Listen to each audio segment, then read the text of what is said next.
In our last transmission, we explored the terrifying reality of the Alcubierre Warp Drive. We learned that dropping out of warp speed would release a concentrated shockwave of cosmic radiation, instantly obliterating any planet waiting at the destination. We realized we were building the ultimate weapon of cosmic destruction. But as the cosmos settled from that catastrophic reveal, a deeper, darker calculation emerged from the databanks. What if the true danger isn't what the warp drive leaves behind, but what it traps inside? On paper, the Alcubierre drive offers the ultimate theoretical solution for faster-than-light travel. The ship itself does not move. Instead, it creates a warp bubble that mathematically compresses space-time ahead and expands it behind. Enclosed within this bubble, the spaceship exists in a state of stationary free fall. The expected result? Zero gravity, zero acceleration, zero crushing G-forces, a perfectly smooth ride through the cosmos. But this relies on a fatal human misconception. We expect the vacuum of space to be a completely empty, frictionless void containing absolutely nothing. The reality is far more dangerous. Quantum mechanics dictates that empty space is actually a boiling ocean of raw energy. Microscopic virtual particles are constantly popping into existence out of nothingness, borrowing mass from the universe, and annihilating each other in fractions of a millisecond.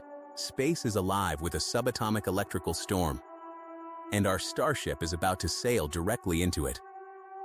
When the engaged warp drive violently compresses space-time ahead of the ship at superluminal speeds, it triggers the Cosmic Snowplow Effect. The leading wall of the warp bubble slams directly into these omnipresent quantum fluctuations of the vacuum. Moving at impossible speeds, the bubble acts as a cosmic snowplow, aggressively scooping up highly energetic, subatomic particles. Because the ship is traveling faster than the light emitted by these particles, they cannot move out of the way. They pool at the leading wall, compressed into a highly volatile, weaponized barrier. In 2009, physicists Finazzi, Liberati, and Barcel calculated the fatal flaw of this configuration. The front edge of the warp bubble behaves identically to a black hole's event horizon, creating a rigid boundary that generates Hawking-like radiation. It emits a lethal, concentrated beam of energy directly inward, pointing straight at the ship. And here is the trap. Because the ship and the bubble are moving faster than the speed of light, this radiation physically cannot escape backward into the universe. It is permanently trapped inside with the crew. The theoretical protective shield instantly transforms into an inescapable, lethal cosmic oven. Trapped radiation bounces relentlessly back and forth inside the microscopic spatial constraints of the warp bubble. With every microsecond of superluminal flight, more cosmic radiation is aggressively swept up. The internal energy compounds, multiplying the heat infinitely. This catastrophic heat buildup does not take hours, or even minutes.